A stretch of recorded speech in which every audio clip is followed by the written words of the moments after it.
This is the new BMW i7 and it's a little bit like the Samsung Galaxy Fold because one of this car's key selling points is the fact that it's got the largest screen of any car. Now in this video I'm going to talk you through its technology. I'm going to show you around the exterior design. We're going to have a look inside. We're going to see how practical it is. We're going to take it for a drive. Of course I'm going to launch it to see how quick it is from 0 to 60 miles an hour, but I'm also going to get the normal petrol powered 7 Series as well and launch that, see how quick that is from 0 to 60 miles an hour, because I'm Matt Watson and you're watching Car Wow. And if you haven't done so already, make sure you subscribe to this channel and hit the bell icon to turn your notifications on. That way, you won't miss a single upload. Buy, sell, Car Wow. Let's start this video by talking about the design of the new 7 Series and i7. And essentially they look exactly the same, apart from the fact that the i7 has some little blue bits to signify that it's electric. You can get 2 trim levels, M Sport or Excellence. M Sport have slightly more aggressive bumpers and stuff like that, and black bits of trim rather than silvery ones. And from the rear, this looks like quite an aggressive car because there's lots going on, lots of shapes happening. Moving down the side, it's classic BMW 7 Series, which means it's basically a slab. You know, there's not much going on really down the sides, apart from the new door handles, which are like on the iX, so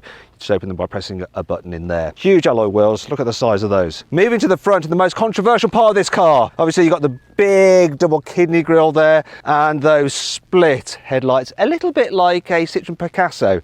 Nice. Do you know what? It may be a bit on the hideous side. I understand how people don't like it, but I sort of do. It looks really aggressive, especially this black paint. If you look at it from this angle here, there's something shark-like about it. Now, you might be thinking, well, I still don't like it, but actually this car hasn't been designed for Europeans or even Americans. According to BMW, the largest market for this car, 45% of the sales will be in China, and their target audience then is 38-year-olds in China. That's who this car's been designed for, and that means that I'm basically a 38-year-old from China, because I do like the look of this car. As for the price, well, it starts from £102,000 for the 7 Series or £108,000 for the electric-powered i7. Now, if you're thinking about buying a new car and you want to make sure that you're picking the right car for you and paying a fair price for it, you need to check out Car Wow. Just Google "Help Me Car Wow" and my team and I will help you choose the right car for you and get it for a fair price from one of our trusted dealers. You can check out all the latest offers on all the latest cars. Here on the inside, the new i7 feels really high quality.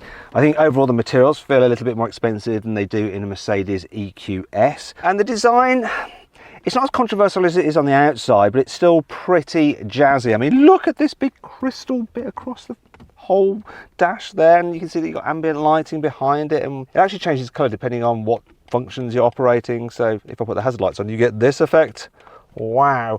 Then there's more of what BMW calls crystal clarity with the iDrive controller there and the door switches and stuff like that, just like you have on the iX already. Also, like the iX, you have the curved infotainment screen there with BMW's latest operating system, which you're not going to bother with. You're just going to plug in your phone and use Apple CarPlay or Android Auto. They don't even need to plug them in because you can use wireless if you want. Then you've got the digital driver's display here, and there's something new for the i7 and 7 Series, and it's augmented reality. So you know how you can have augmented reality on the iX, and it was something Mercedes did ages ago, where you get a live camera feed of the road ahead and then it'll display graphics to tell you which way to go. Well, on this car you now have it here right in front of you, which is much better than having to look over there, and I'll show you that working a little later on in this video. Some other things I want to show you this. I really like the way they've done this with the design. You can't actually see the air vents, they're just like integrated into this strip here, and then you move them around like that and you turn them off and on using this slider here. Then you've got this sort of like carbon fibre effect underneath the dash. There's loads of leather everywhere with this kind of layered dash. I quite like it. Cameraman Jack doesn't like it so much. Quality of the leather in here is, yeah, it's all super luxurious.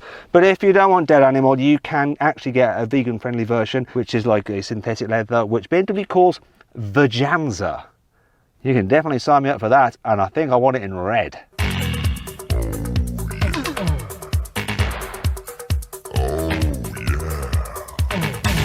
Anyway, this car has the fabulous Bowers & Wilkins sound system, and it's got these lovely metallic speaker vents which just feel so expensive. What's less expensive feeling though, the parts of the steering wheel. Where you hold is fine, if a little bit chunky. This bit though, it's horribly plasticky. Now the driving position, yeah, it's spot on. There needs to get yourself comfy behind the wheel here, like that. There's loads of adjustment. In terms of practicality, door bins are a decent size and they're lined with felt and they feel really sturdy. I mean, look at that, look at the quality. And they've done something a little bit unusual with the cup holders. They've sort of made them square. And then you've got your place for your mobile phone for your wireless charging. Though there's your USB-C inputs there and a good old-fashioned 12-volt socket there as well. If you want to go to the glove box, you press that button there and then it lowers. Once again, line to felt, all feels very, very expensive and luxurious. And I can just show you how luxurious this car exactly is, because not only have you got this lovely suede feeling headliner, it's obviously not suede, it's like Alcantara or something like that, or BMW's version of it. Look at that. You have like a real nice diffuse light for the vanity mirror. Then there's the carpets. You've got thick pile, look at that. It's almost like a Rolls Royce, which of course BMW owns. Yes, it does feel like a very expensive special car here on the inside. Hello, you right in there? Everything okay? You sure? Anyway, let's move on to the back seats, because one of the main talking points about this car is the fact you can get it with this amazing drop-down 31-inch 8K cinema screen. It's insane, and you can plug devices in via HDMI, so you can fit cameras, which is what I've done here. That's how I'm filming myself on it. Look, it's nuts! I'll just put that up there so you can see what I'm doing. What I'm going to do now, though, is change the input. So I'm going to move to Amazon Fire TV, and then, come on, load up. There we go. I'm going to go onto YouTube. Annoyingly, when you're using Amazon Fire TV, you can't use the whole screen as a touch screen, because you have to use the interface that Amazon Fire TV have. Or you can actually use this little controller down here. So I'm going to go onto Fire TV, and now I can move things around, or I can use a keypad, or I can just swipe in text as I want to. Anyhow, what I want to do is watch a video. That's the video I'm going to watch, but I've got to press play using that. See? Bit frustrating that. Shame they haven't integrated it fully, but that's just the way it is. Come on, play this video. I know it's going to be awesome. Here we go. Look at this sexy man here. Another electric car from another brand. Anyhow, what I want to do is go full screen. So click on that, go to display, and go full on widescreen. Come on. Yeah, that's what I'm talking about. Let's get some sound, because we've got a 2,000 watt sound system with 4D sound. And it includes, let's just shut that idiot up, it's just always rattling on his ears. Anyhow, it includes exciters in the lower part of the seats. It vibrates in the back. The sound is incredible inside this car if you have the fully upgraded Bowers & Wilkins system. Love it. Now, I should probably talk about other things you can do with this particular device. You can, of course, think, do you know what, I've had enough of my screen now. I want to fold it away. Go on, be off. There we go. And I think I also want to have all my blinds down. So let's take all the blinds down so I can see again. Yes, all the blinds. Let's do the roof as well. Open. There we go.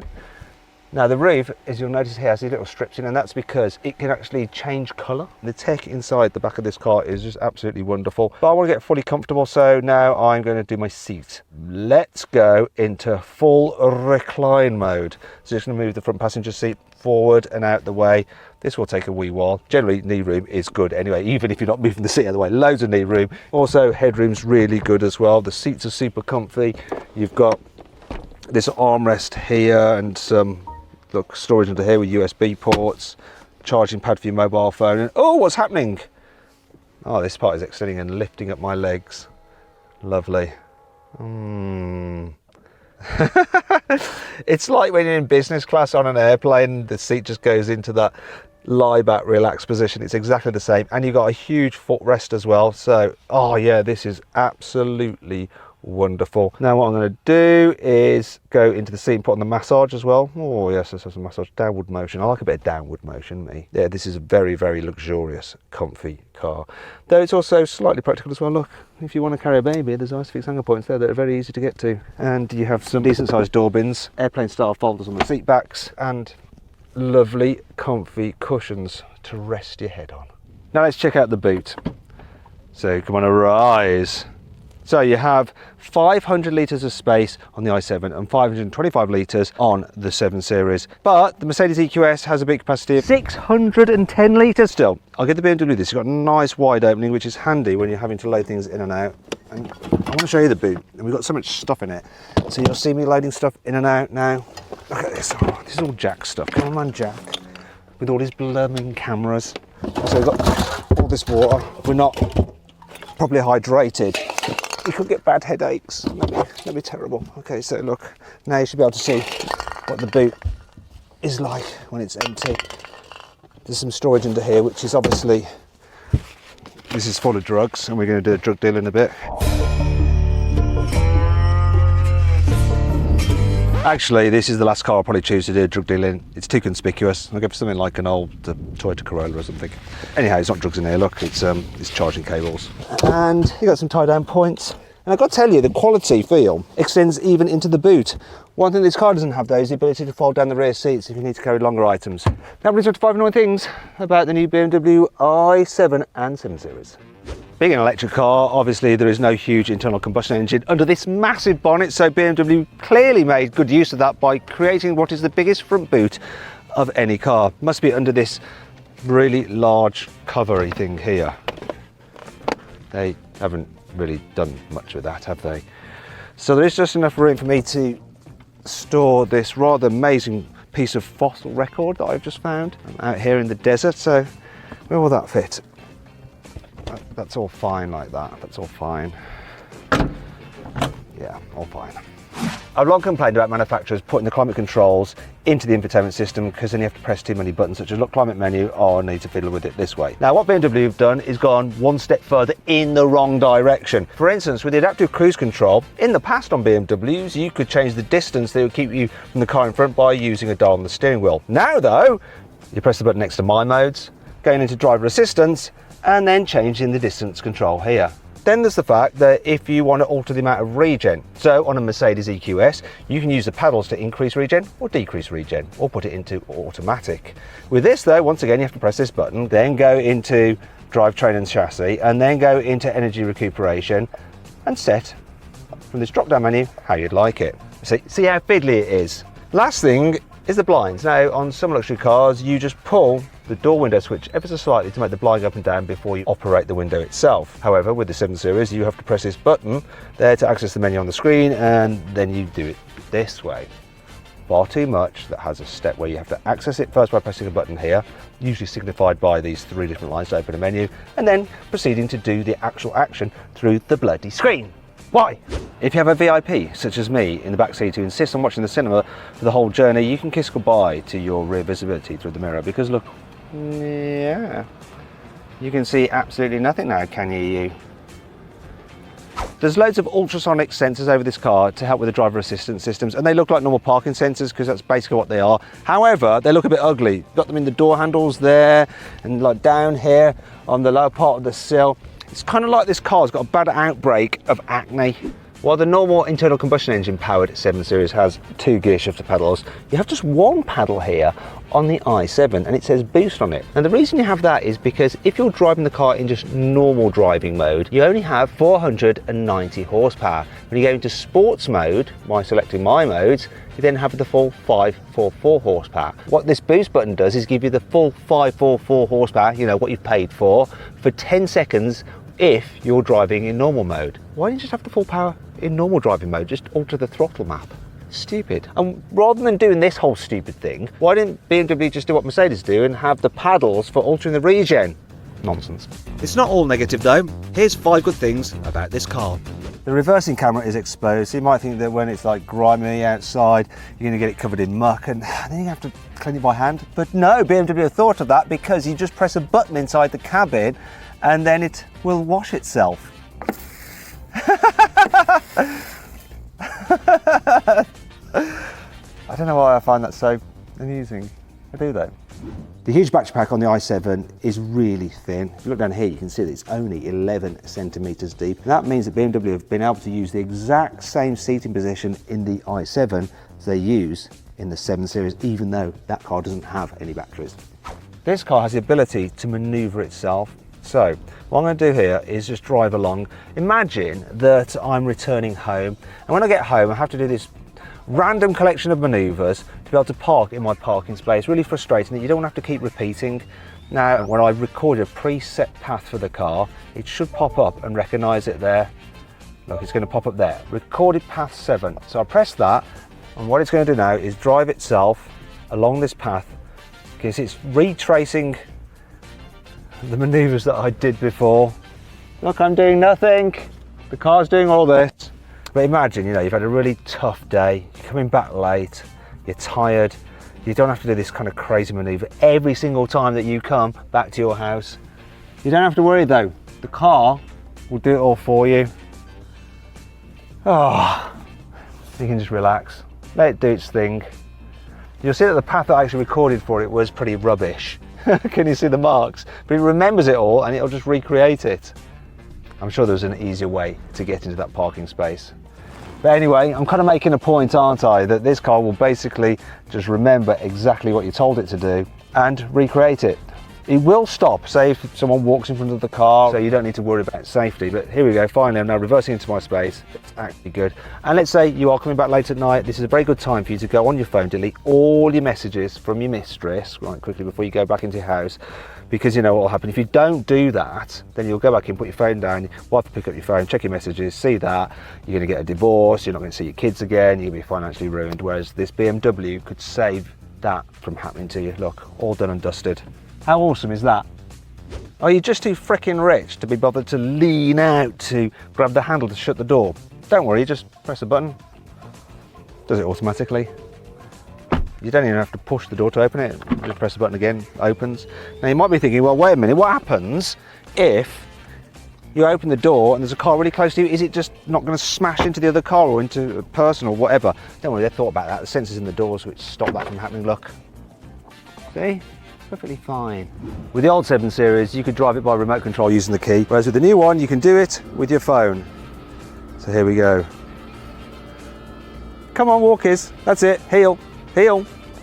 Good car. Good car. Okay, sit. That's it. That's it. It's very well behaved, this 7 Series.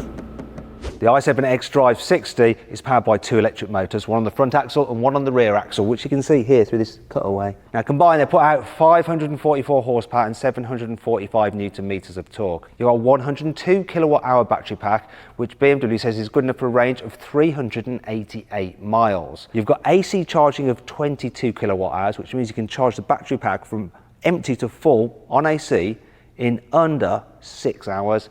It's also got DC charging rate of 195 kilowatts. And you can put 100 miles of range on this car in just 10 minutes. Right, let's see what this i7 is like to drive. So I'm just cruising along a very empty, very straight American highway. You barely know I was moving. It's so quiet here. So very quiet. Also, so very comfy. Occasionally there's a bump in the road, but you can hear it because the tyres like making slightly different noises as they go over it, but you don't feel anything. This car's adaptive air suspension, so it just slackens off if it feels a bump, and then it stiffens up again if you start going around some bends. That's all very luxurious. I'm actually driving to go to an In-N-Out burger. It's what most people with the 7 Series will do. I've got my sat-nav working, but I don't really need it because everywhere in Palm Springs it just seems to be go straight. In fact, you know what I'm going to do? I'm going to turn on the cruise control. I don't have to do anything. The car will steer, brake, accelerate, do all that kind of stuff, keep me in lane. Now I'm coming up to a 45 mile an hour zone. Hopefully the sat nav will recognise this and tell me to go slower. Alternatively, it may completely ignore that sign and just go about its business. Car, why aren't you recognising this? It says 45. Oh, finally it's got it. And then, what, you're going to go at me for being distracted? I was trying to just... Oh, what's going on with it? It got a bit cross because I criticised it. Now we're finally getting to In-N-Out burger, and the satellite navigation is giving me directions here on the display in front of me, telling me to turn left. If you take a wrong direction, you're clearly an idiot. Here we go.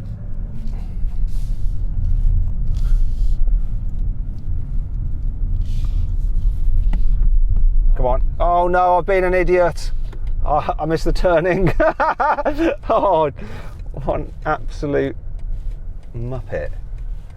After all of that, saying that you can't miss a turning, you can miss a turning if you're a complete fool. A few moments later. Now, let's see if we can park this into one of the gaps. Oh, there's plenty of space, don't need to worry. Another thing I like about this car is the brilliant reversing camera. So, reverse. Oh, I can't get this wrong, surely. Of course. Do you know what? I don't know why I'm even doing this. The car can do it itself. Let's do that. Look at that, it shows where you're going into. It's not quite very straight. Come on, you've got to have another go at this. Come on.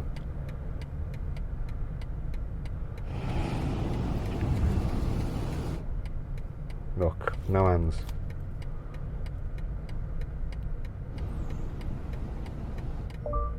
Right, let's get some food. Just leaving In-N-Out Burger now. I feel absolutely disgusted with myself because I ate 2 double doubles. Anyway, hopefully I won't disgust myself with not being able to follow simple directions, so it's telling me to go left. I'm going to switch the car into B mode, so that gives me 1 pedal drive. So I think I can just go now, right? I don't understand this. Is this like the American Crossroads things where you have to wait for people and then you go? I don't know. This guy seems to be going as well. They're going, everyone's going. What the hell is going on? Why do they have this system? Why can't they just have normal traffic lights? Anyway, yes, full 1 pedal driving. I like that. Hate it when manufacturers do almost 1 pedal driving, so you lift off the accelerator and it does slow down quite severely, but it never actually brings it to a complete stop. Anyway, enough of that rant over. Let's see what this i7 is like when you chuck it at some bends. Whoop, whoop, whoop, whoop. So it's got the active anti-roll bar, stopping it leaning so much. You've got the battery weight low down the floor, though this is a very heavy car. Weighs in at over 2.6 tons. But it's got plenty of punch, and obviously you've got 4-wheel drive traction. And instant response from those electric motors. Actually handles quite well. But above all else, this guy's more about just cruising silently and effortlessly. With that in mind, let's launch it. BMW says the i760 can do 0 to 60 miles an hour in 4.7 seconds, but I'm going to time it with my specialist timing gear up here. I've got it in sport mode. That enables launch control, so left foot on the brake, floor the throttle, vibrates the back wheels to build up tension. We've got Hans Zimmer's composed noises building up the tension as well, and I'm going to release the brake now.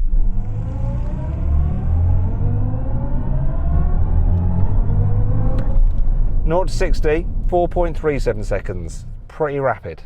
I've jumped out of the i7 and I'm now in the 7 Series. So it's pretty much the same car, but instead of the 2 electric motors and battery pack, we've got a good old-fashioned internal combustion engine. It's a 4.4 litre twin-turbo V8 with a mild hybrid system, so a little electric motor to boost the torque. This engine will actually go into the next M5, so it's an S engine. Pretty special getting that in the 7 Series. The interesting thing is that BMW is giving it the exact same power output as the i7. You've got 5 newton meters more torque though, 750 newton meters. Also, we haven't got 2 electric motors, we've got a 4-wheel drive system which divvies the power between the front and the rear axle. This car is supposed to do 0 to 60 in 4.2 seconds. Now it's lower than the i7 because this thing weighs 2.2 tons, which is 400 kilos lighter than that heavy i7 with all its batteries. What will this car do 0 to 60 in reality? We're going to find out here. I've got my specialist timing gear. So will it do a sub 4 second? I think it might. Launch control activated. Whoa, feels quick. 0 to 60, 4.04 seconds. So didn't quite beat the 4 second barrier. Let's give it another go though. Get that boost up.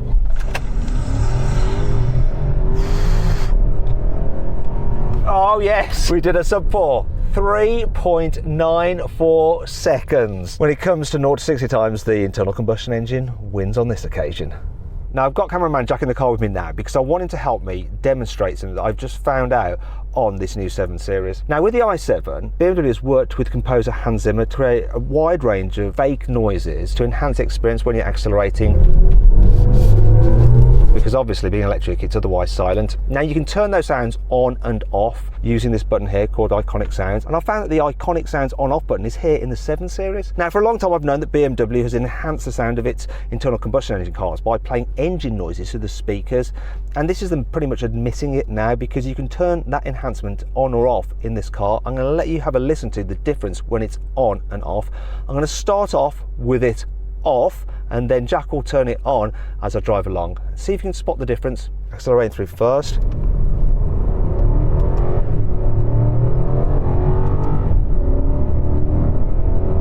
Turn it off again. Turn it on again. That was really noticeable then, wasn't it? Yeah, it's like we hit VTEC. It was just like VTEC, wasn't it? BMW fake VTEC. I prefer it with it on. What do you think? Let me know in the comments below. Would you have it on or off? Right, I've headed out to some twisty roads out in the desert, and this is a good opportunity to see what this 760 is like at handling.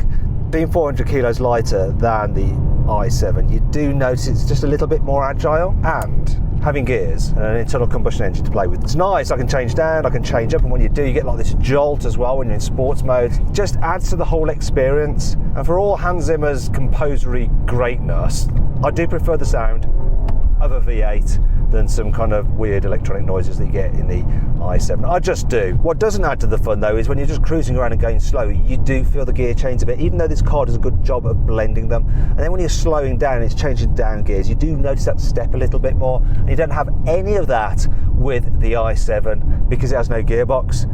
Either way, both cars are super comfortable, but this definitely feels more agile. However, you're not buying one of these cars for hooning down a twisty road, and if you want like a sporty luxury car, you're probably better off looking at an Audi S8 anyway. It has similar power to this, but it just has a sharper edge to it, it really does. This is more about luxury, and it does luxury superbly. Tell you what is interesting, this car also has the boost button, so to activate on this, you have to pull the downshift pedal and hold it, and then you get 10 seconds of boost. So you're in sports mode for 10 seconds. However, unlike the i7, you don't have any extra performance when you go into sports mode, because regardless of which mode you're in, whether it's personal, relax or whatever, when you've got the normal 7 Series, you always have full power at your disposal. Anyway, I'm not going to rattle on about that anymore, it's getting boring, isn't it? I'll tell you what's not boring though, the paint scheme on this particular car, it's great. I love this two-tone. It's the first time BMW have ever done it on one of their cars. I absolutely adore it. It's got a cool little pinstripe down it. It's not a sticker, it's painted. Then there's the interior of this car, which is the cashmere. It's really nice. Now with a luxury car, you think you definitely have to have super soft leather, but it works, this cashmere. It looks really lovely in the back and it feels comfortable to sit on. And you know what? In Japan, they see wool or cashmere as being more luxurious than leather, because when you move on leather, it squeaks, and also leather can get hot, whereas this doesn't. In fact, one of my favourite cars ever is a Toyota Century. Executives in Japan get chauffeured around in them. In fact, the Emperor of Japan gets chauffeured around in one, and they have wall seats. Anyway, back to the 7 Series and its upgraded cruise control system. So as before, you have automatic cruise control, which will use a radar to keep you a safe distance from the car in front, automatically accelerate and decelerate as necessary, and it'll steer to keep you in lane. That does just take the strain out of long distance journeys. However, if you take your hands off the steering wheel, it'll soon recognise and start to beep and then eventually disengage, because you're not allowed to do that. Well, you're not allowed to do that in Europe, but you can in the United States of America. And if you are in the US, you can then access something called Assist Plus. Look, it says it's ready. So I'll press that. I've got into Assist Plus mode now, which means I can take my hands off the steering wheel. Don't have to hold the steering wheel at all. Sit there like that. Fine. Maybe stretching out my fingers or something. What I can't do is just be on my phone though, or I don't know, having a nap or staring out the window, because there's a couple of cameras there that use infrared technology, and they look at your eyes, and if it can tell that your eyes are otherwise off the road, it will get to cross and make a noise to complain. There it is. So get your eyes back on the road. Now I don't even have to touch the steering wheel to change lanes. Like in a Tesla, you just do that and the car will move across automatically. So then, what's my final verdict? Well, first of all, I need to explain which I think is the best choice between the i760 and the normal 7 Series 760. Well, do you know what? They're both really good. But for luxury cars, I think electrical propulsion just works that little bit better. It's silent, you've got instant acceleration, it just suits it, and the added weight isn't such a penalty on a big heavy car anyway. I guess the only issue is the range. Now, the range of this is pretty similar. It's just easier to fill it up than it is to charge up the i7. However, if range is not an issue to you, I would go with the electric i7. So then, what's my final verdict overall for that car? Should you avoid it? Should you consider it? Should you shortlist it? Or should you just go right ahead and buy it? Well, I reckon you should just go right ahead and buy the i7 and make sure you get it in this wonderful two-tone paint.